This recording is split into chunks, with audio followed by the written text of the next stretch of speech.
Mr. Deputy Chairman, it is unfortunate that such a legislation is brought at the fag end of the session, and I can tell you that in 1953, on an amending bill, I argued those very points on which the Amending Act of 1956 was subsequently brought, and also this amending bill is now brought.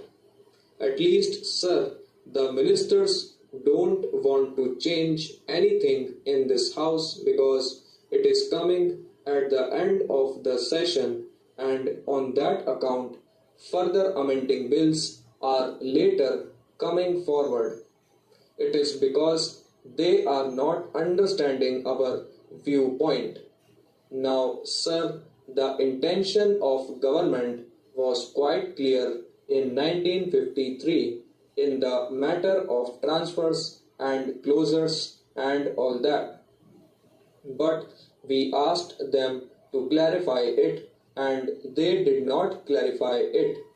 They clarified it in 1956 about transfers. Our main aim or our main intention is that no workman should suffer for want of work, but if he is given another job, if we give him other work on the same conditions by transfer of service, he would not suffer for want of work. That point was rejected in 1953 and the amending bill was brought in 1956. Now, sir, about closures. Closures are of two types. If there be accumulation of stocks or financial difficulties, the concerns will reopen. But there are closures of another type for reasons for which the concerns will never reopen or which will be razed to the ground. The machinery will be scrapped and the production which is existing will never be carried on.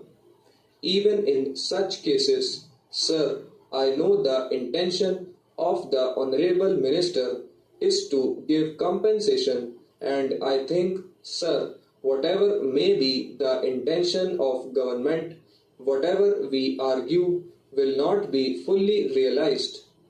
But I can say that the implication of this is that when a concern is to be scrapped, then the workers are to be given compensation to the extent of 30 or 40 years of their service and 15 days pay, and the amounts may go to the extent of 12 to 15 lakhs of rupees, and the creditors who are there may not be paid at all. So let us understand the position of earthquake in certain cases. In that case, sir, we have to view the matters from a different angle.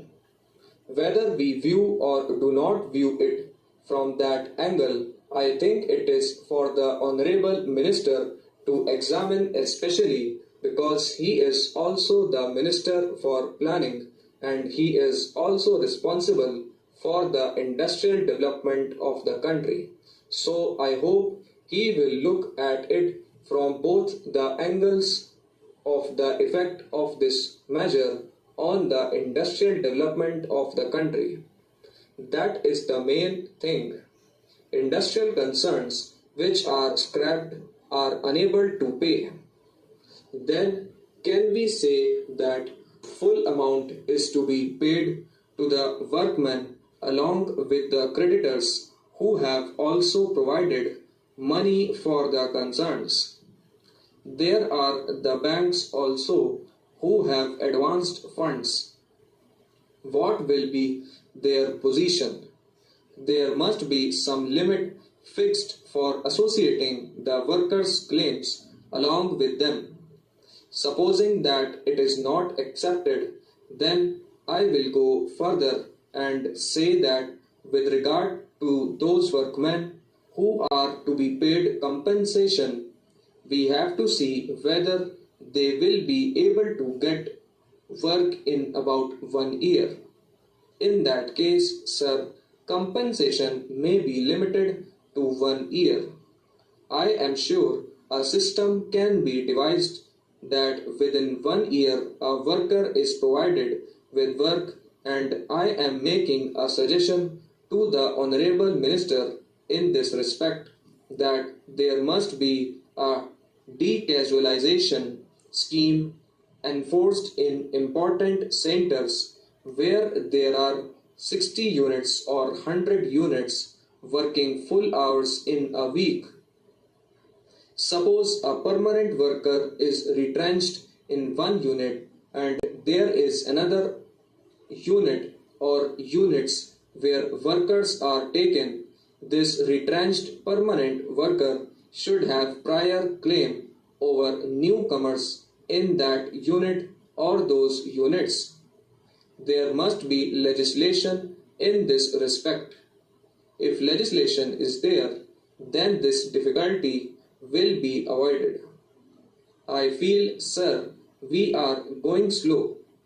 We are not going into the root of the evil as to what is the reason for the closure and whether the permanent retrenched workers could not be accommodated in other concerns with no loss of pay or loss of pay for 4 months or till they get again permanent employment elsewhere. The next point is, sir, that many concerns are closed, are being sold on account of want of standardization of wages in the country. Certain units are employing about 50% more workers than others of the same size, and they are not able to get out of such surplus labor. Sir, all the trade unions are also responsible for such things. Surplus labor is in some concerns.